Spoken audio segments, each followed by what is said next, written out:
Jeff, the host of the Gridiron.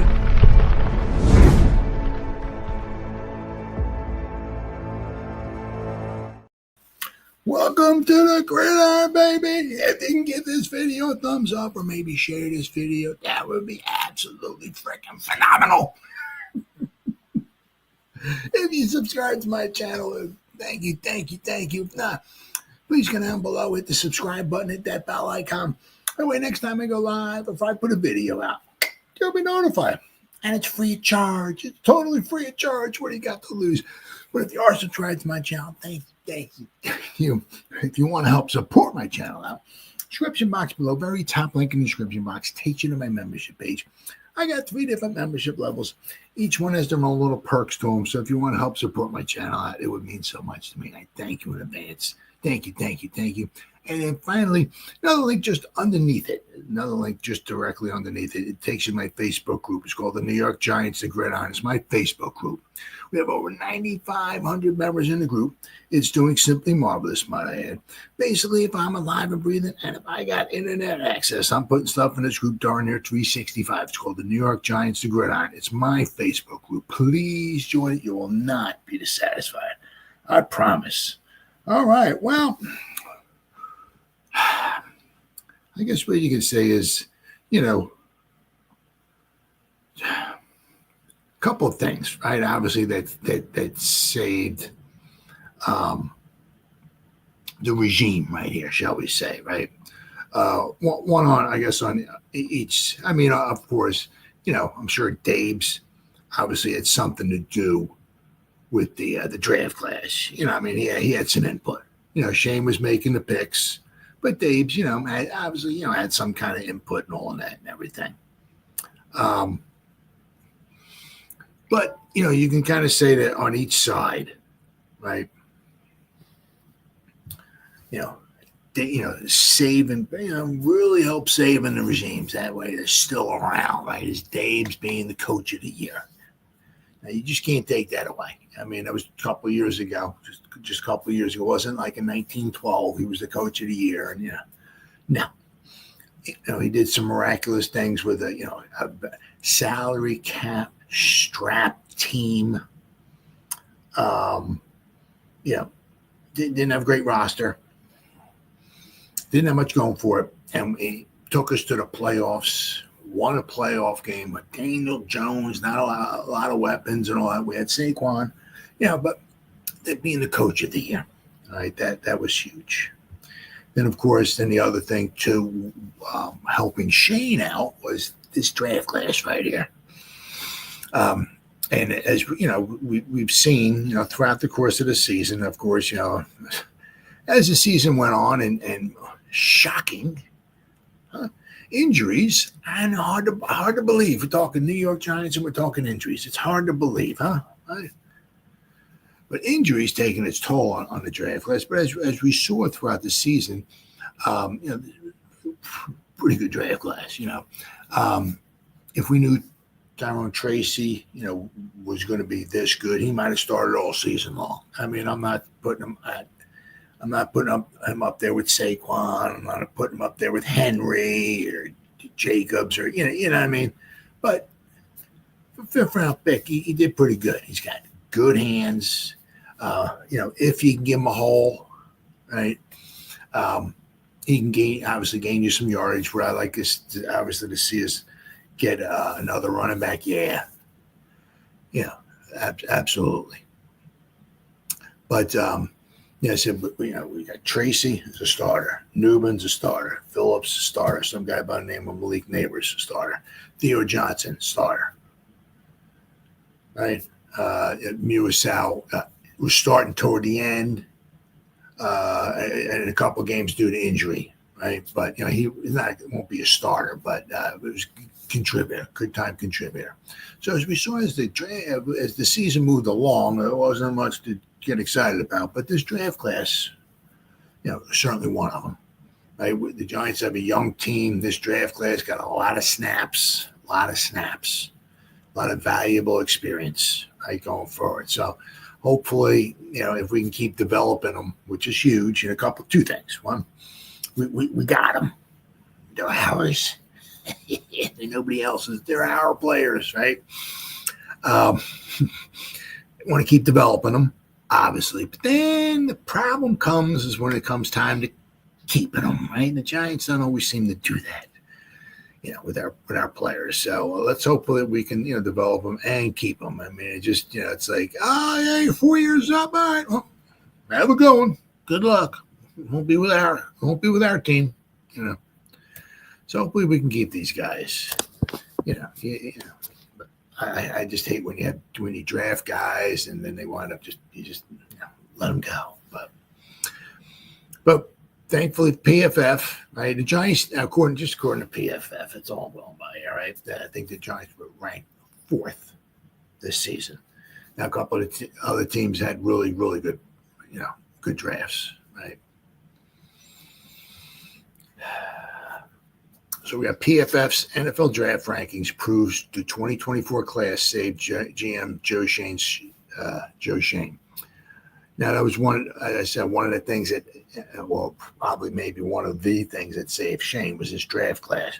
And also Mr. Maurer was speaking about the fact that, what they have in place, right, for the drafting and everything. He said it's the best he's ever seen, right? So hopefully if we can duplicate what we did last season once again this year, that would be huge. Now, I'm not going to go into it now, but number 3's got to be a winner.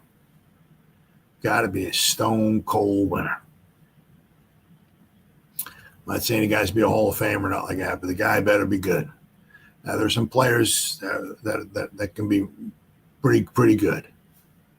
Okay. Got to hit it out of the park with pick number 3. Got to hit it out of the park. That would be huge. That's huge. All right, so we got New York Giants made their fan base collective head explode when they retained head coach Brian Daboll and Joe Schoen despite a 3-14 season in which they missed out on earning the number 1 overall pick in the 2025 draft. Keeping Schoen in particular was a head scratcher. Schoen's first 2 drafts featured 18 picks, and we're going to talk about that. Okay, we're going to talk about those 18 picks coming up in just a couple minutes here.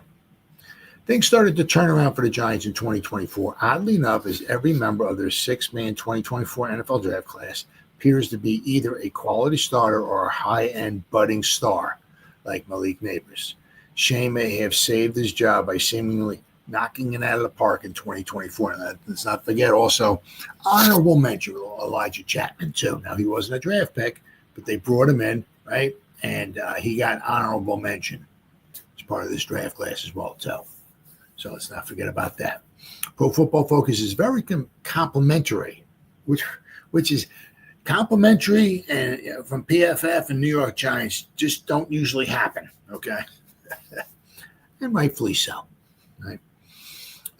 So they're very complimentary of what Schoen did this offseason, giving him the number 4 overall draft class this year. The only ones ranked above him in this exercise was the Chargers, Commanders, and the Rams. Maybe Schoen still has some of his magic touch. We'll have to wait and see.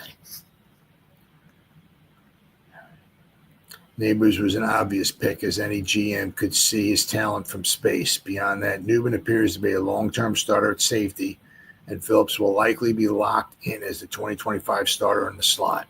Yep. Even if the Giants add some secondary talent around him.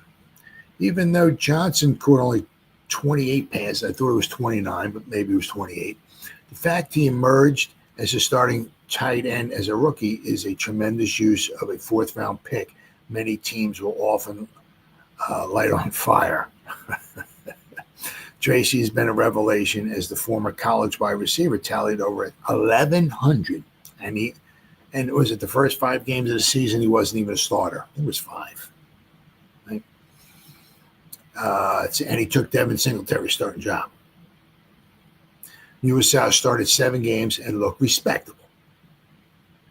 The question the Giants have to wrestle with is how much 2024 is representative of Schoen as a drafter. They're going to get more 2024 classes in the near future. Schoen is the right guy to lead them out of the doldrums. This was a fluke year, much like Joe Douglas with their crosstown rivals. The decision to bring him back will only look more foolish. Time will tell. The Giants had better hope there are a few more neighbor picks out there. And I said, because now you drafted number 3. And, well, I'll tell you what, number 3 better be knocked out of the park.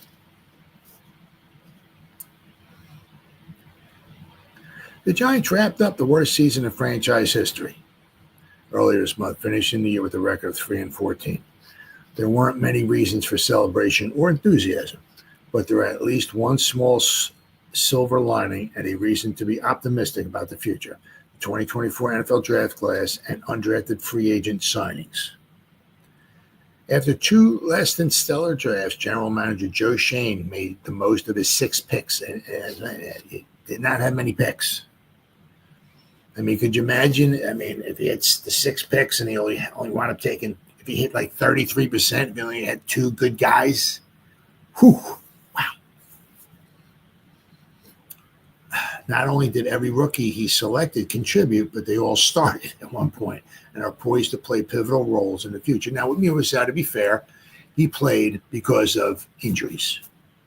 But, hey, 6th-round pick, right?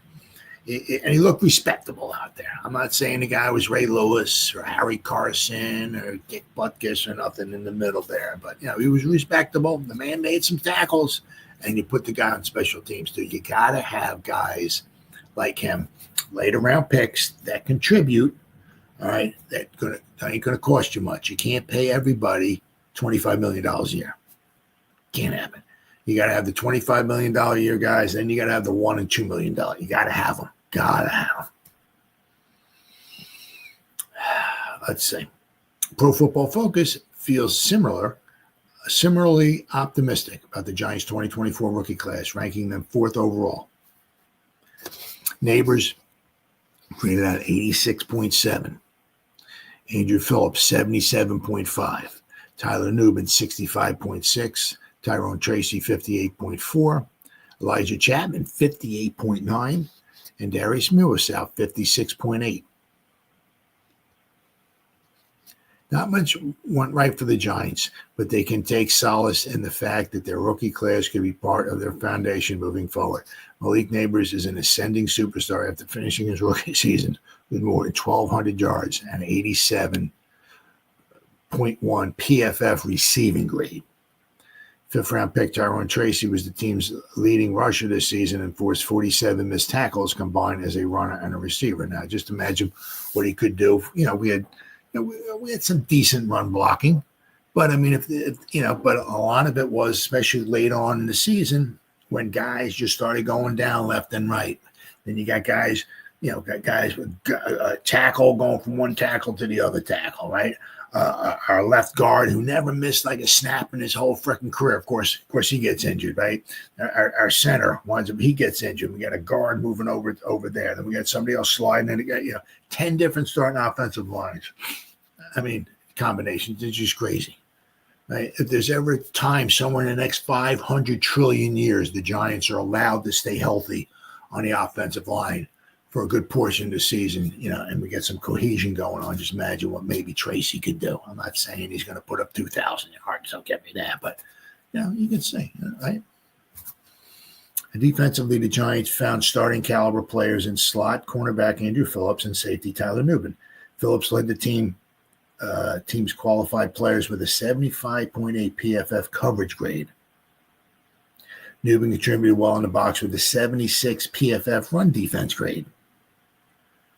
New York also got decent contributions from Elijah Chapman and Darius Millersout as injuries piled up on their defensive front all season long. One strong draft doesn't make up for 2 subpar drafts, but at least it's a place to build for Schoen and company. Now, let's see here. Now, we got the top 10 rookie classes 2024. you got the Rams came in first. Now, one of the things with them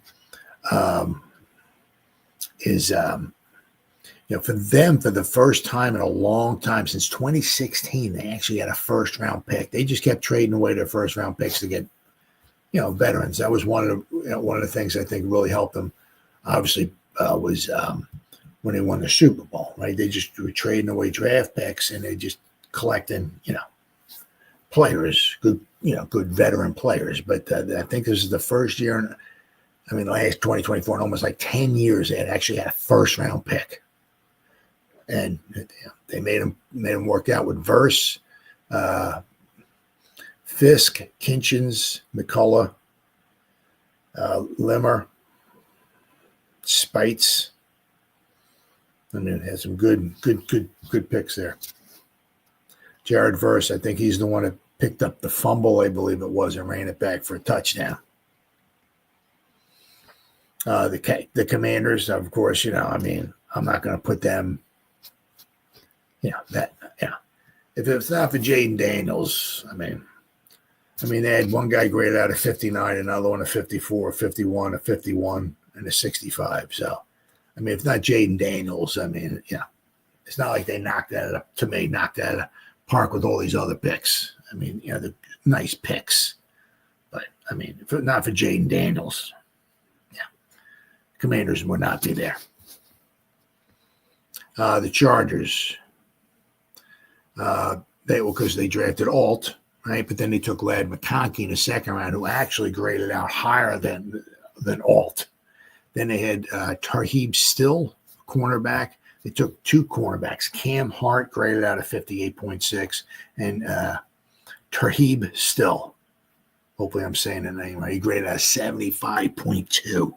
So they had four nice players. But I said their second round pick, Ladd McConkey, I graded out of 84. So the Giants. The Giants had an 86, a 77, a 65, a 58, a 58, and a 56. And then of course, So fantastic, really, really good picks. Really, really good picks. Let's see here. Then number 5 overall was Tampa. Remember Bucky Irvins? He graded out a 90. He led the NFL rookies in rushing. But they had a nice class once again. One guy, Smith, a cornerback, graded out of 72. They had somebody else graded 62, a 60, and a 55. But it wasn't for Irving with a 90. But the Raiders, of course, were Brock Bowers. Then they had a guard graded out of 63, and a tackle graded out of 66 with Brock Bowers. Then you got the 49ers at number 7. They had a lot of guys. They had one guy, Dominic Pooney. I guess I hope I pronounce it right, 80.5, the guard. Then they got a bunch of guys. Pearsall, the guy who got shot. I believe that was the guy. Thankfully, he lived. They had a bunch of guys graded out in the 60s. Somebody grew 63, a 64, 69, a 63, and a 60. So they had a nice, solid draft overall. And you figure, they picked late in the rounds, considering the year before that they went to the Super Bowl. So, they did a very good job. Number 8 was the Steelers. And then, let's see, let's go number 10. Of course, was the Broncos, Bo Nix, right? Nice, wound up being, now, I guess, Peyton got his guy, right? But Bo Nix, graded out of 78 overall. Very solid. And they had they did very, very well too. They had a quarterback, Nix, right? They had 2 wide receivers, grade out very well, and they had 2 edge rushers, grade out very well. So, but overall, for the Giants, number 4 draft class, fantastic. I said, I said there was probably one thing for each guy to maybe kind of save. I said Daboll, being the coach of the year, playoff appearance, playoff win, all that stuff and everything in year one that really helped him in this draft class here. Really helped Shane out. But I mean, this draft class helped Shane out.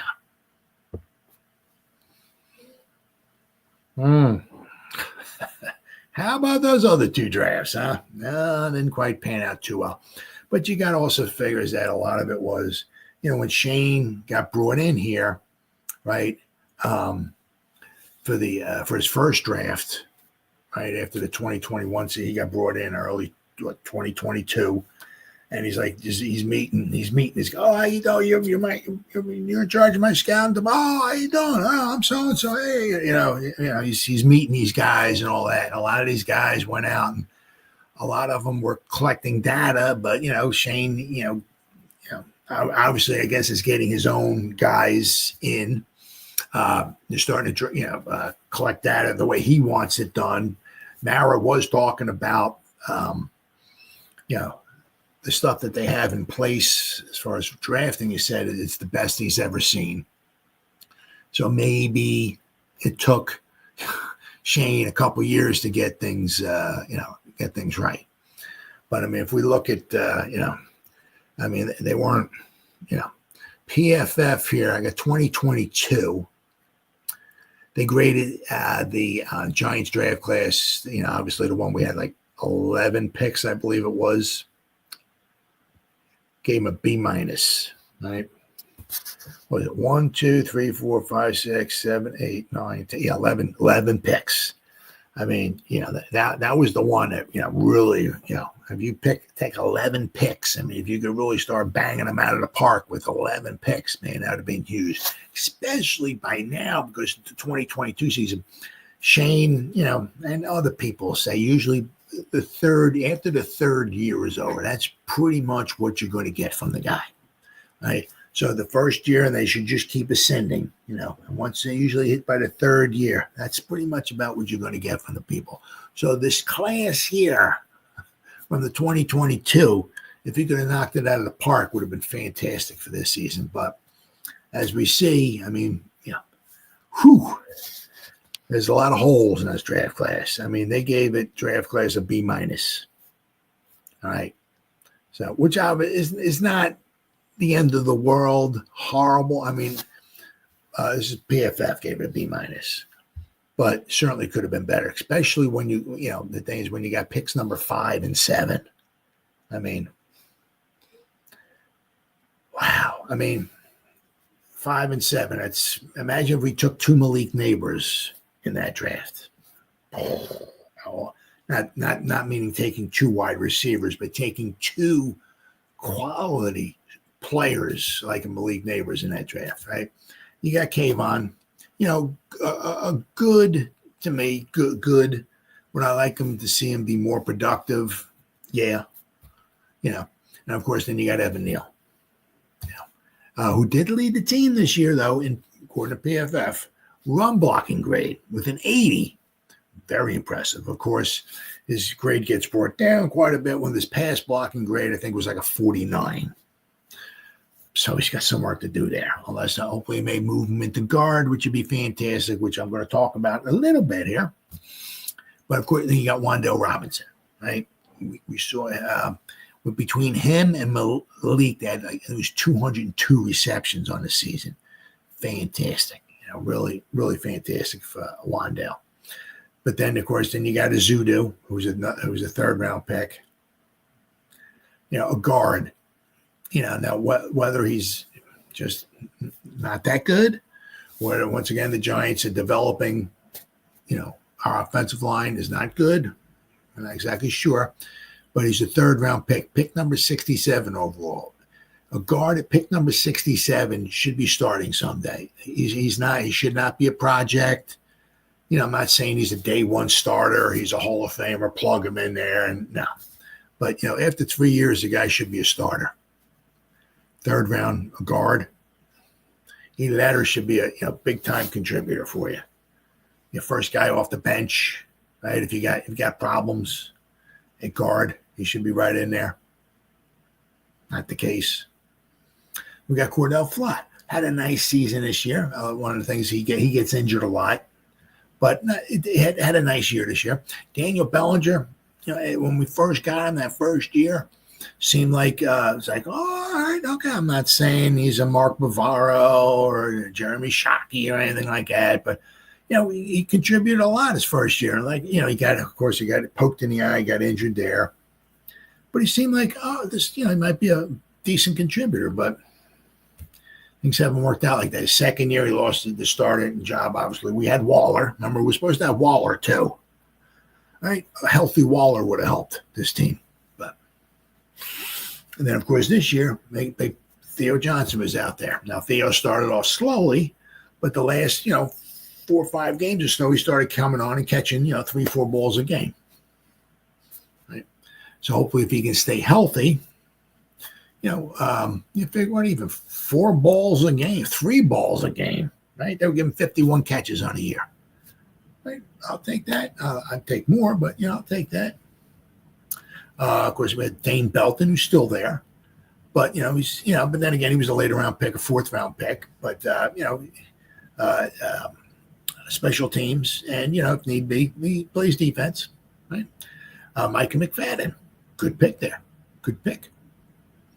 DJ Davidson, Marcus McKeithen, right? And Darian Beavers, unfortunately, he got injured. There was a lot of excitement about Darian. Well, there was some excitement about Beavers, right? And he got injured. And, and then he was never able to come back in 2023 because I think he was still trying to recover. He wasn't fully recovered, shall we say. So then this past season, they wound up letting him go. So, but the thing is, I mean, there's some nice players in there. Nice, right? The one thing is a little concerning about the 2022 is we had picks 5 and 7, and really should have hit it out of the park with those two. But I mean, we're still kind of, I mean, here it is 3 years later, and we're still like, what do we do with Neal? Are we going to keep him? Is he a tackle? Is he a guard? They're going to pick up his 5th-year option. Kayvon, I mean, Kayvon's been nice, but pick 5, I'd like, I'd like a little bit more excitement out of him, a little, so, I mean, also, let's not forget, he had 11 picks, Shane, his first year, right? So, that's a lot better than this past draft when he only had 6. Imagine in 2022, imagine if he only had 6 picks, and out of the 6, say 3 of them were kind of okay. I mean, that class would really be bad, really, really be bad. And then you got the 2023 class, right? Is ranking the NFL's most productive 2023 rookie classes from 1 to 32. The Giants graded out. This is according to PFF once again. Giants, graded out. I think it was 26. Where are we at here? Yeah. Now the one thing was, if you look at the rookie snaps, right? Giants total rookie snap for 2023. Was 3,109. That's a lot. Obviously Tommy DeVito wasn't a draft, but he was in there. Deonte Banks, we're like a little bit better, right? Jalen Hyatt, traded up to get him. John Michael Schmitz, of course, they got here, John Michael Schmitz, I believe his rookie season, it said he had a 26.9 pass blocking grade. His run blocking grade was a 51.3. So, I mean, he's smart. He takes it obviously very seriously and all that stuff. But let's hopefully maybe he can continue to get maybe a little bigger, a little stronger. But, I mean, you look at Banks, Schmitz, and Hyatt. I mean, I'm not going to say like total busts or anything like that, but we traded up to get Hyatt. The guy couldn't hardly even make the field this year. apparently the guy can't run routes. Why did we trade up to get the guy?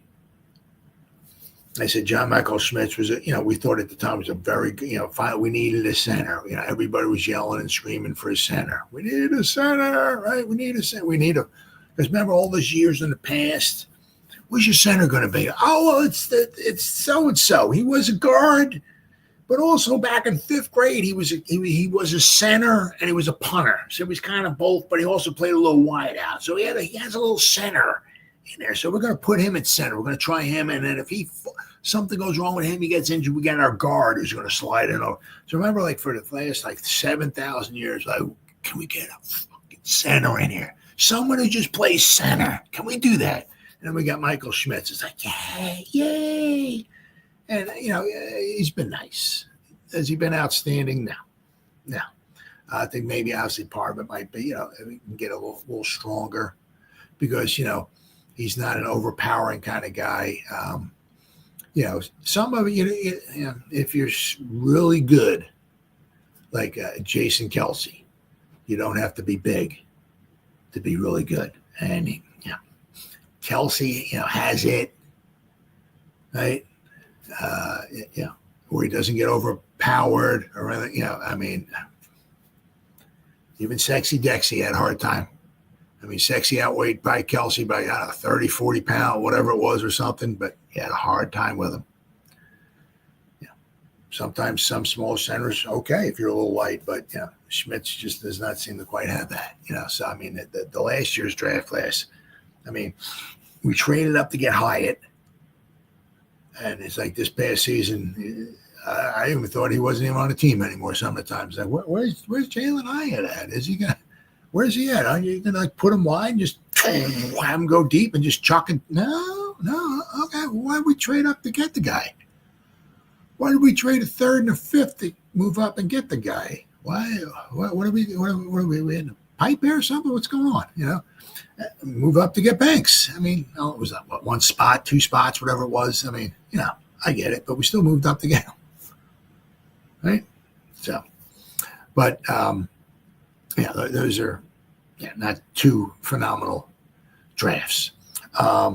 Hopefully, once again, if Shane can do some magic this year, that would be huge, absolutely huge. I said this before. I said especially because possibly they're supposed to get a 4th round compensatory pick. Now, obviously, you can't put Burnsy in there because we traded for him, but. We lost Saquon, but we got Runyon, we got so a lot of things canceled each other out. But one of them was we lost Xavier McKinney, right? We lost Saquon, right? But then we signed a couple of guys that kind of canceled a lot of the stuff out. But one of the things was Ben Bredesen. Quite possibly, we might get a 4th round compensatory pick because of him. He was in that the playoff game against the Commanders. I remember seeing him a couple of times. But we could possibly have in the 4th round up to 5 picks, 1st, 2nd, 3rd, and 2 fourths. So if we can once again hit it out of the park again, that'd be absolutely fantastic. But we're gonna have some money to spend.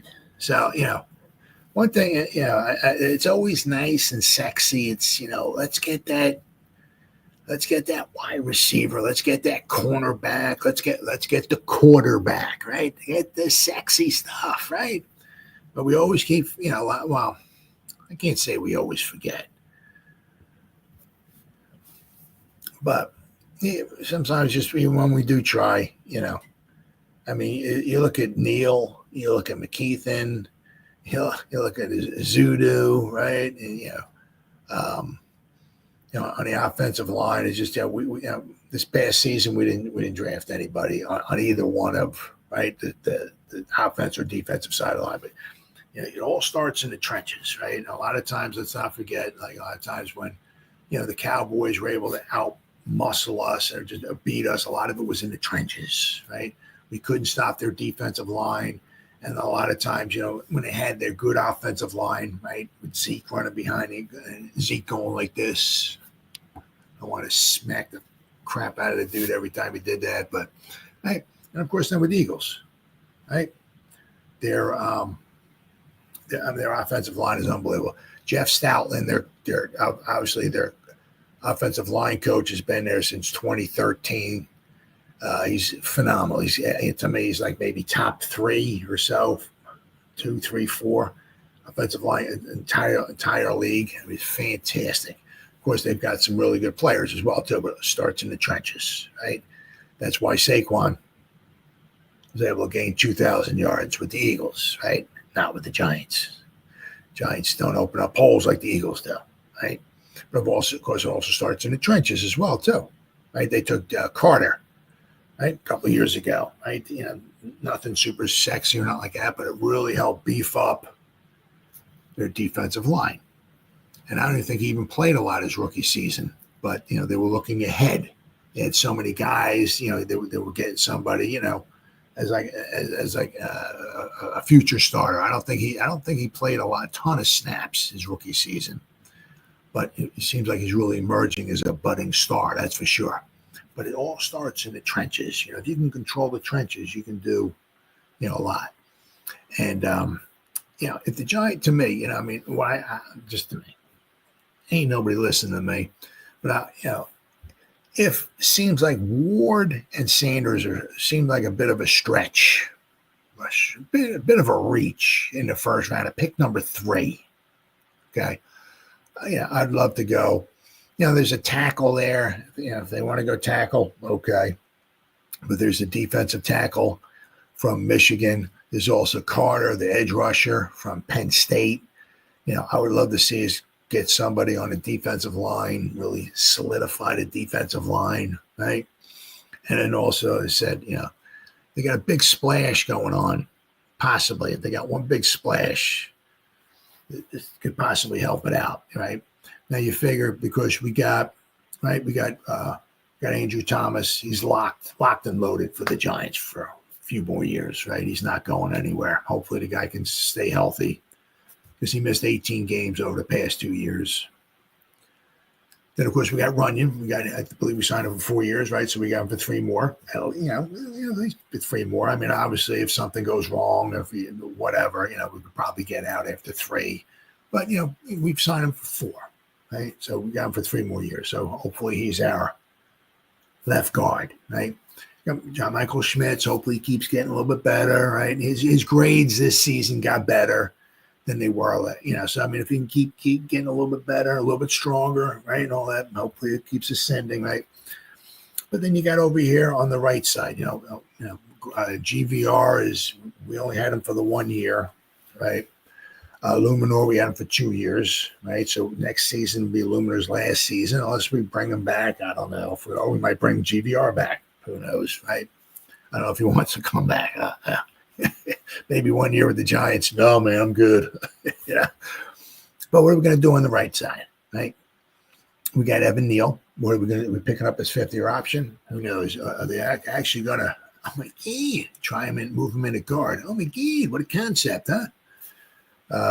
But you don't know. You have no idea. But, we do know we got Illuminor this season. That this guy here from Kansas City, quite possibly, if he's going to be a free agent, played a lot of snaps, and if he's going to command a lot of money, right? So I mean, if the Giants got one big, unless I hope not, they sign Kirk Cousins or Sam Darnold or Russell Wilson to a big contract, and that chews up a majority of their salary cap money, right? But if they have some money to spend, right? I would put this dude in at right guard, right? And you can let Neal and Illuminor battle it out for tackle, right? Because Illuminor did a decent job, right, when he was in there. And then, of course, he got switched over to left tackle, right, when Andrew Thomas got injured. But, I mean, man, this guy here. Let's see.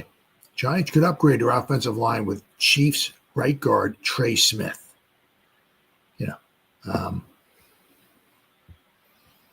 Yeah, I'm.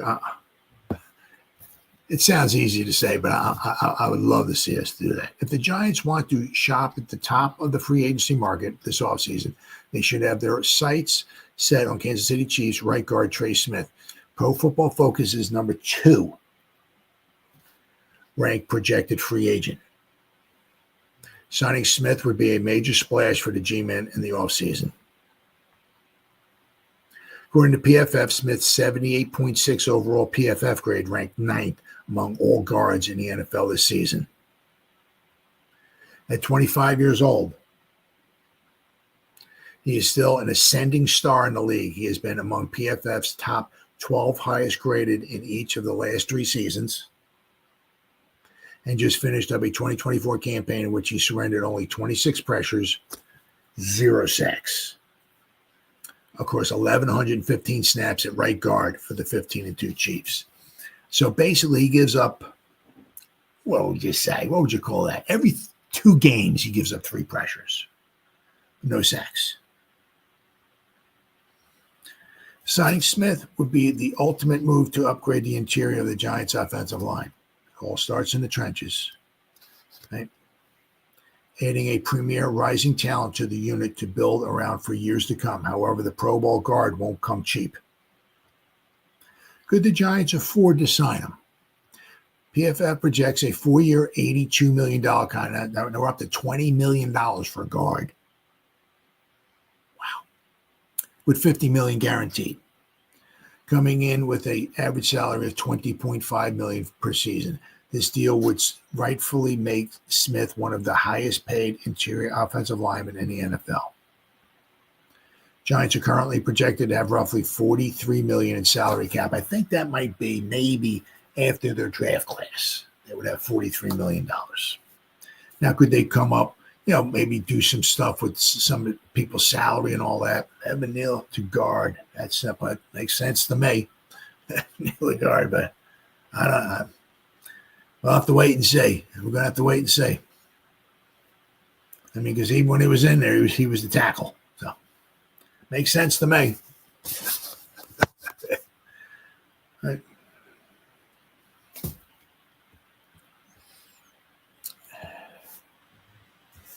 But with, let's say, Smith would push the limits of the Giants' offseason budget. However, he would be a transformative player to add to the lineup.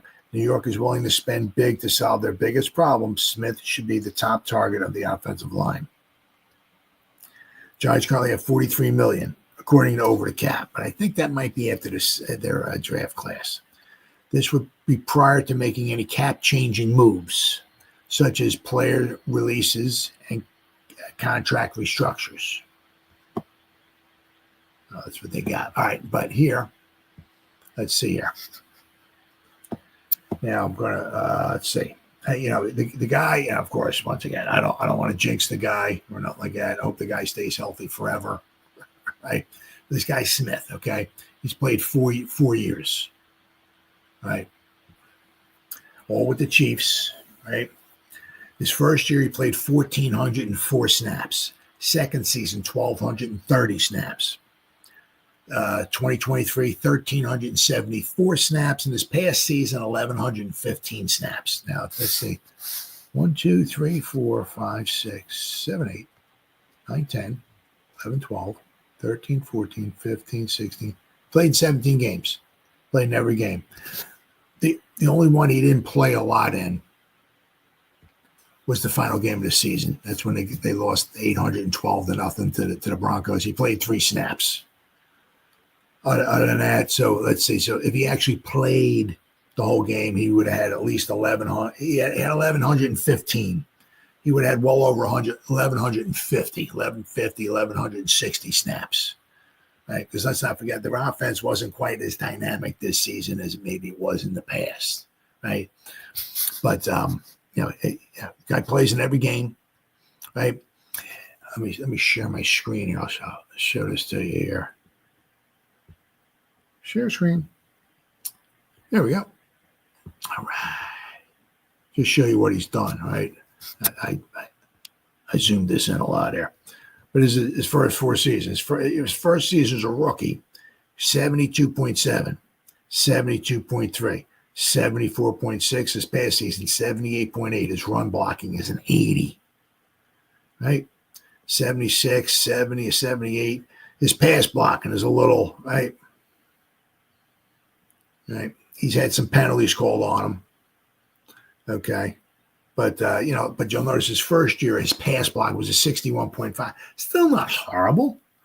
But you'll notice, right? And it went up to a 68, a 68, and a 70, right? But I mean, you look here. I mean, this is his past season right here. I played in every game, all these snaps. I said the last game against the Broncos, they basically sat everybody, right? He played in 3 snaps, right? 1,115 snaps. So the guy's been, he's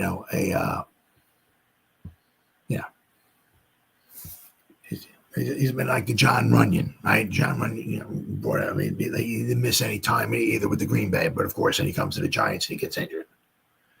But so to me, now to your point there, Craig. I mean, Neal. Yeah, I mean, I don't know what they plan on doing there with Neal. I don't know if they're like, nope, we're putting Neal at tackle. Nope, that's it. Nope, that's all. You know what I mean? I don't know. But I mean, for at least this year, I think they would bring somebody like him in that would really solidify that offensive line a lot, and they can let Neal and Illuminor battle it out at the tackle position. If they think they can work Neal into some type of a tackle, okay.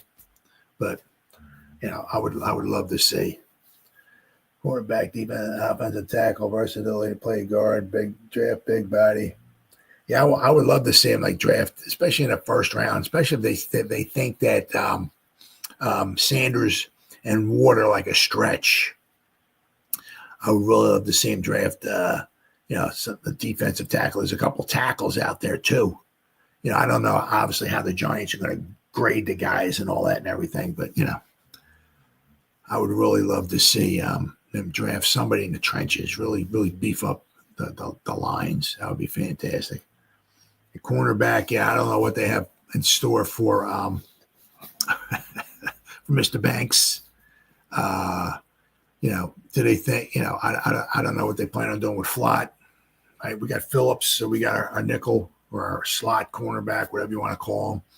But I don't know what they plan on doing with Banks. They still think he could be the number one guy, right? Or do they think, okay, maybe he's not quite the one. We'll slide him over to the other side. And then there's that guy, I think it's Will Johnson. Wink Martindale, I'll tell you what, he had some nice toys to play with. Let me tell you what, Michigan, he had some nice. And there's another guy, I think he could be on offense, though, from Michigan, who's like a first rounder as well, too. But he had some nice guys to play with. Let me tell you what. But I said, but there's that one cornerback from Michigan. Maybe he would be the answer. Who knows? Who knows what they're thinking? But I'll tell you what, man, sometimes, of course, the sexy picks are what you want. They want the quarterback, the wide receiver, that I can't remember the guy's name, the running back from Boise State, the cornerback, the sexy picks, you know what I mean? But sometimes, get those trenches, boy. It all starts in the trenches. And then, let's see, this one here, right? Okay, here. I see. I don't know. Seen this one.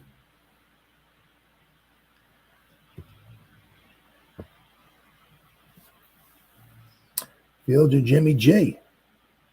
Take play call from Dave. Wandell had close to, 90, whatever it was, 93, I think it was. I mean, between him and Malik Nabers had 202 receptions. I mean, wow. 5 to 600, he shouldn't just run.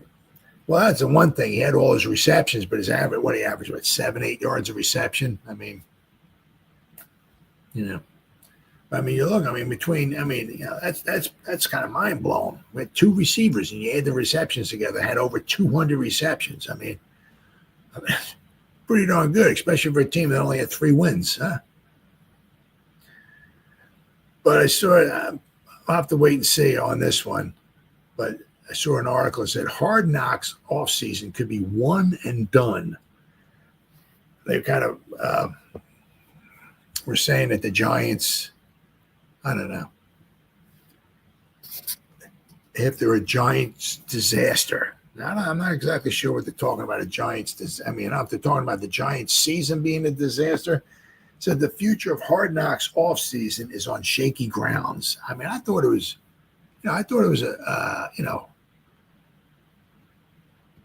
pretty interesting. I mean, it didn't help Shane, talking about like Saquon, like we're not, we don't have Daniel Jones here to hand the ball off to a $15 million running back. That's not what we're doing here. And then he goes someplace else and you see what he did. And he's still playing. And he might even wind up winning a Super Bowl. Who knows? But then you got John Mara there. I'm going to have heart palpitations if I see Saquon going to the Eagles. Well, guess where he went? There you go, right? So that was kind of disastrous, right? But I mean, there were some good things. They were talking about the draft was good. You also, you saw, I brought this up in some videos, one of the things that, like Shane was saying, if we move up, would you be interested in Jaden Daniels? And Daboll was like, yeah. I mean, I like it. They showed you some of the interviews that they had, right? With some of, I think McCarthy was there, Daniels was there. Was it May? Might have been May. Drake May was there as well too. They had some interviews with some of the quarterbacks, right, and everything. I mean, I thought it was pretty informative. I thought it was pretty cool. Right? I don't think I don't think it was that much of a disaster, but says the future of Hard Knocks offseason is on shaky ground. NFL Films Vice President Keith Crossrow joined ESPN's The Pat McAfee Show on Wednesday and didn't seem so confident a team would step up and volunteer to be on the program. Yeah, I mean, I guess, that's, going behind the scenes and listening to them talk and stuff like that and all. Yeah, I guess that's tough. That is tough. There's definitely a chance. We hope it's back. We're talking to a bunch of teams about it, but we'll see what happens. I mean, we need a willing participant on that one. We're not going to force someone to do that show, Crossrow said. That show is about a process, he continued. And I think it's really cool to have been able to make a show about it. Hey, we're going to start in January and we're going to have an endpoint after the draft. And you're going to see how a group of people faced with really difficult decisions goes about making those decisions. Last year, obviously, the Giants became the first team to take part in Hard Knocks offseason version of the show after more than 2 decades of following teams during training camp. And it didn't exactly make the Giants brass look pretty. Now, that's, and it goes both ways. If the Giants had made good decisions, the Giants are going to the Super Bowl and, it makes them look great. It just, they had a few, I mean, the biggest one obviously was Saquon, right? If they had Saquon, if they didn't let him go, right? Maybe it wouldn't look so bad. I mean, things didn't, turn out too bad, for the draft class, right? It is a gutsy move. Whoever winds up doing it. Let's see. And it didn't exactly make the Giants brass look pretty, leading questions as to whether another team will willingly sign up for the show going forward. During that show, Giants owner John Mara and general manager Joe Schoen were infamously captured on camera as they let star running back Saquon Barkley leave in free agency. Schoen appeared in the Bears edition of Hard Knocks during the training camp and may have said a bit much, seemingly shading former Giants quarterback Daniel Jones during a conversation with Chicago general manager Ryan Poles. Got to be nice not to be looking at the, Shane said, to which Poles completed the line. Quarterbacks? Hard Knocks has been running since 2001 with 23 seasons under the show's belt. The 24th season follows an entire division. Wow. the AFC North during the 2024 season for the first time in the show's history. That ought to be pretty cool. That ought to follow a whole division. That's pretty cool. I don't think that add extra shows in there, right? Is each team going to have a show each week? Exactly how that's going to work out. But that's pretty cool. Following a whole division, just not a team. That's pretty cool. But I can certainly see where after seeing what with the Giants, right? They're talking about their players, right? Letting them go, trading other guys that or not wanting to have players, or that's gutsy. That's a tough choice, and it certainly did not make the Giants look that good. So, of course, I said the biggest thing is with Saquon. That's the biggest thing. All right, and let's see. Oops.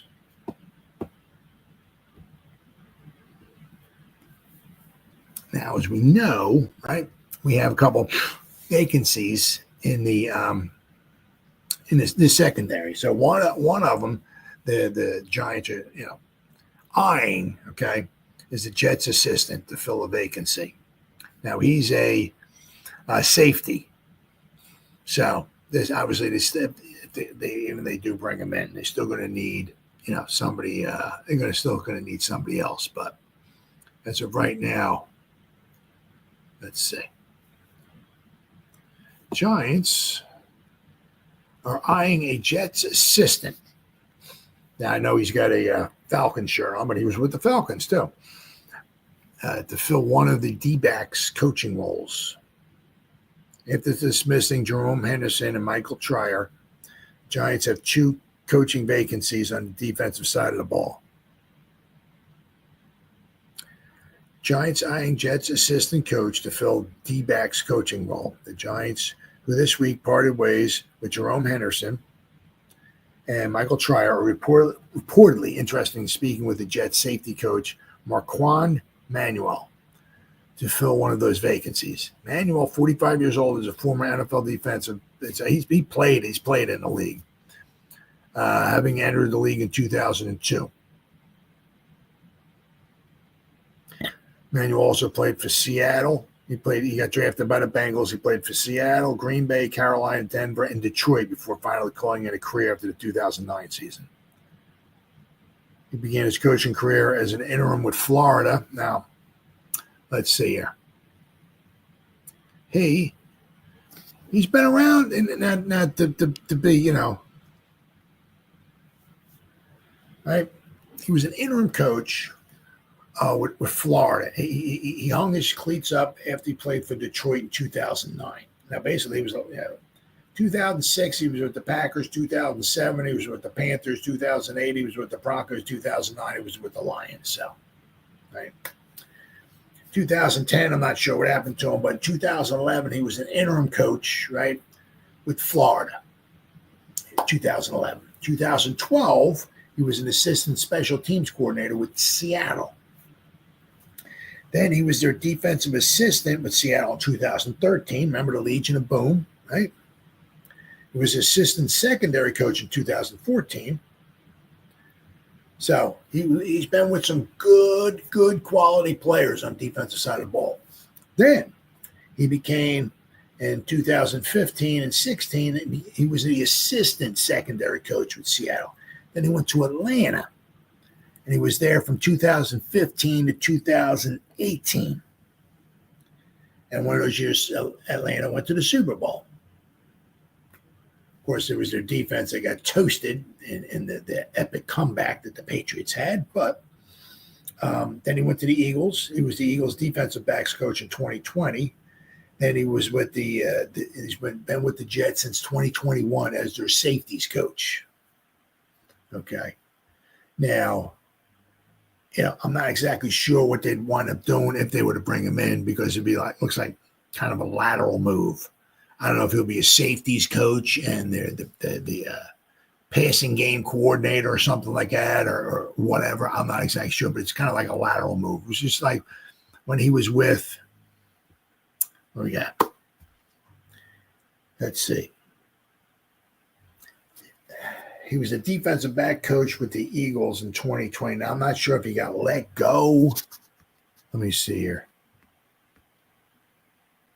Detroit Lions, coaching career. Okay, 2020. Let's see. He said he was hired by the Eagles as their defensive back coach in 2020. And been with the Jets since 2021. So this is off of Wikipedia, right? So I'm saying it's just been kind of like a lot. If he's like right now, he's a safety coach, safeties. So if he comes here, yeah, if they just make a mistake, it would be like a lateral move. So who knows? But that's one of the guys that they're eyeing. Now, the Giants have certainly had, let's see, a lot of guys. There's been a lot of, let's see. Manuel also spent the 2020 season as a defensive back coach for the Eagles and served as a safeties coach for the Jets over the past 4 seasons, 2021 to 2024. Manuel initially served as a secondary coach in Atlanta before being promoted to defensive coordinator under Dan Quinn in 2017. So, I mean, he's he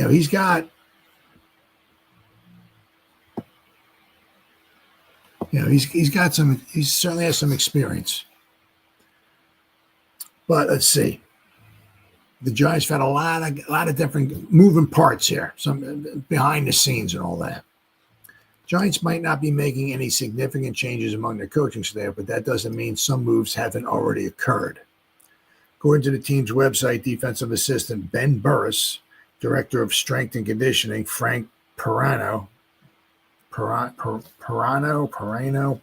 and director of sports and performance nutrition Steve Smith are no longer listed in their respective roles. Burris as an offensive assistant. He then spent the next 3 seasons as a football data and innovation research analyst before returning to a more coaching role. This time as a defensive assistant in 2023, a role he has also held last year. Burris temporarily replaced outside linebacker Charlie Bullen earlier in the season when he was sidelined after suffering a broken leg that required surgery. Bullen didn't make the trip to the team's Week 2 game against Washington, so Burris served as the outside linebacker in his coach in his place. Burris is reportedly taking an offensive assistant role with the University of South Carolina. Perrano, hired last year after 5 seasons with the Titans, and then head coach Mike Vrabel is reportedly joining Vrabel in New England in a similar role. Smith was hired by the Giants in 2020 after Patel, the team's previous director of nutrition and assistant strength and conditioning coach, left the organization. It's unclear if he has another role lined up at this time. Then we have, of course, Cowden, who worked with Vrabel in Tennessee with the Titans, interviewed with the Giants in 2022 for their general manager position that ultimately went to Shane. Shane hired Cowden in 2023 to serve as an advisor. During his time with the Titans, which is 2016 to 2022, Cowden served as a director of player personnel, vice president of player personnel, and interim general manager in 2022. Before working with the Titans, Cowden and Shane were colleagues in the Carolina Panthers scouting department. Cowden's new position with the Patriots isn't yet known.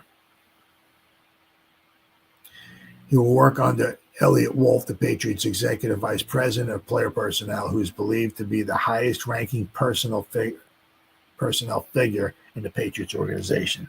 So, there are been moves aplenty out there.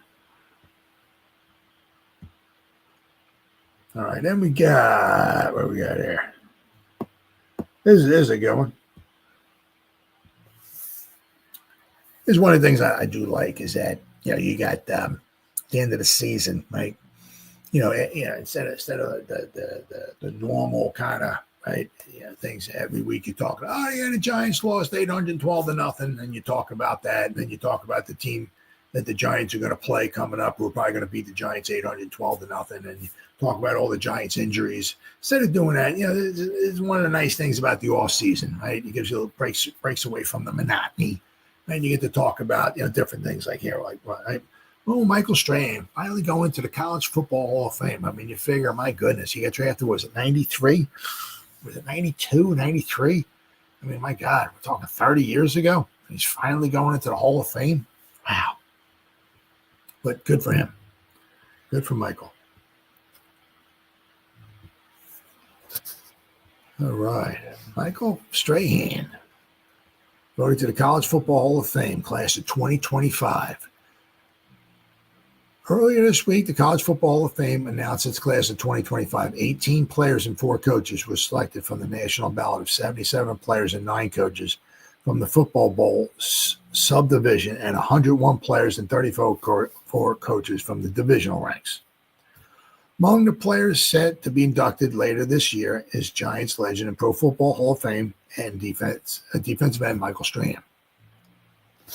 Strahan put together a legendary career at Texas Southern, and I'll tell you what, I mean, obviously, to be Texas Southern and to be, drafted where the Giants drafted him at, you had to be a dominant player.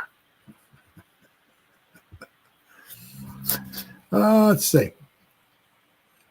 He graduated with both the program's single-season sack record with 19 in 1992, along with the all-time sack record of 41.5. He also earned numerous accolades, including first-team All-American, Division I AA Defensive Player of the Year, 1992 Black College Defensive Player of the Year, 2-time SWAC Defensive Player of the Year, and the All-SWAC member. Strahan was then drafted 40th overall by the Giants in the 1993 draft.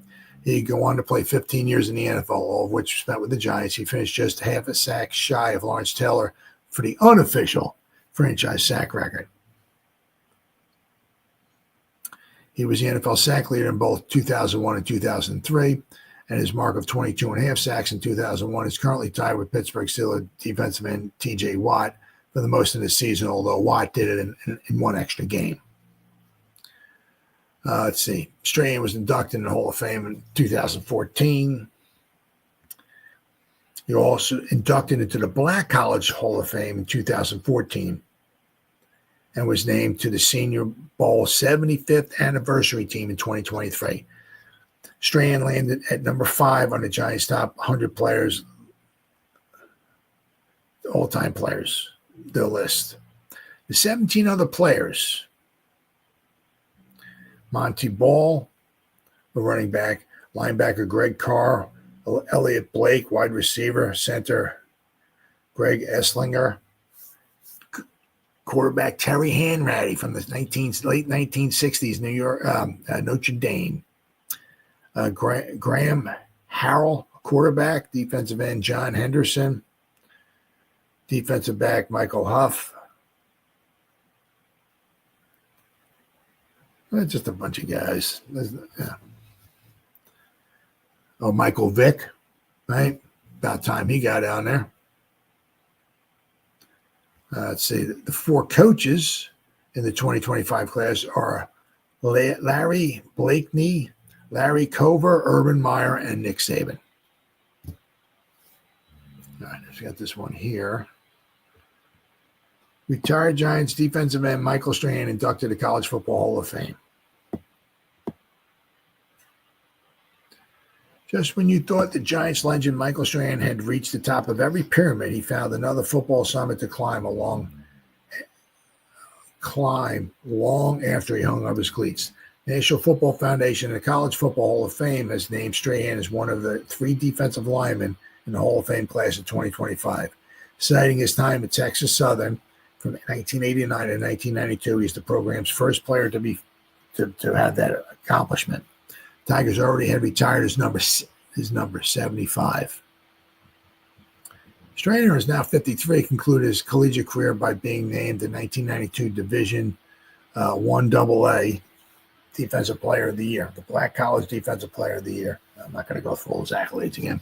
He finished the season with a school record 19 sacks and had 32 tackles for loss. 1991, Strahan paced the SWAC with 14 and a half sacks on his way to becoming the school's all-time record holder with 41 and a half. He just had a phenomenal career. So it was good for him. Really, really good for him.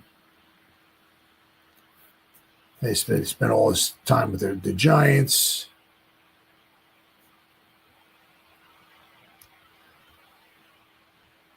But good for him. All right. And then finally, it's good to have some good news. Good old Michael Strahan. 2 Hall of Fames for him. Not just 1, but 2. Good for him.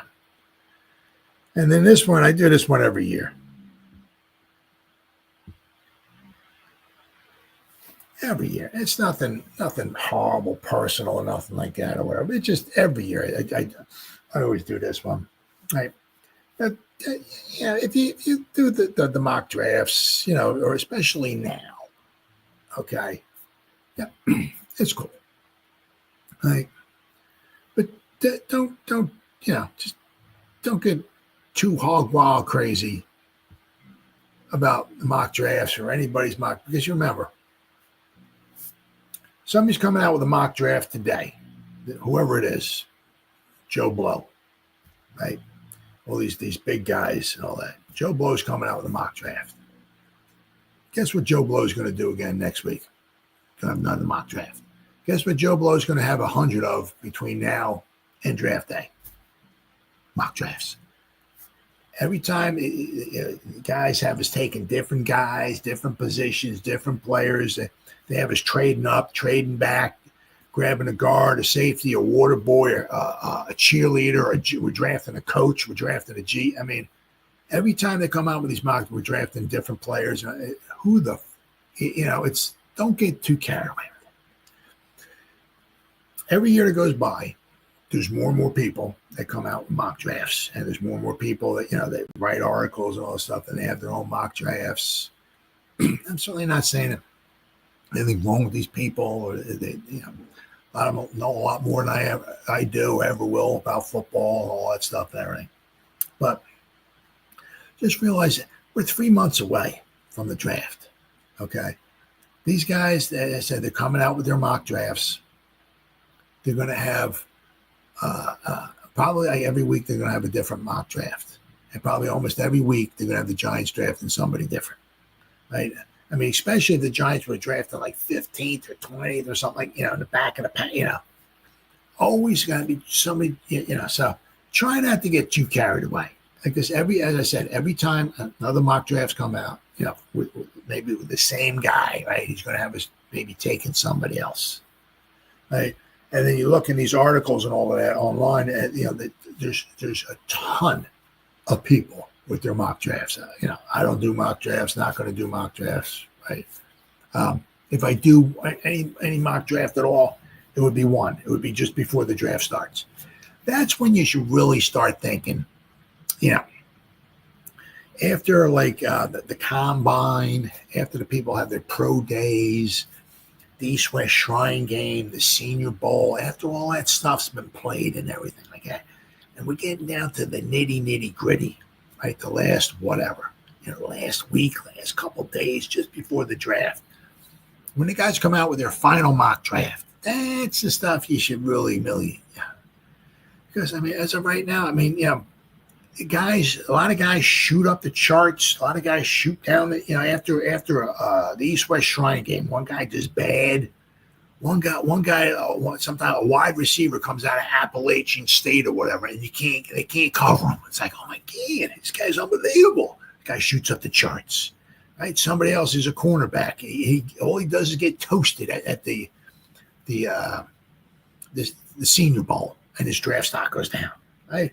Somebody does bad in the combine. Somebody does good in the combine. Somebody shoots up. Somebody it's a long way to go. It's the end of April, and what are we at right now? It's on the Eastern Time Zone. It's January 18th. We got over 3 months till the draft.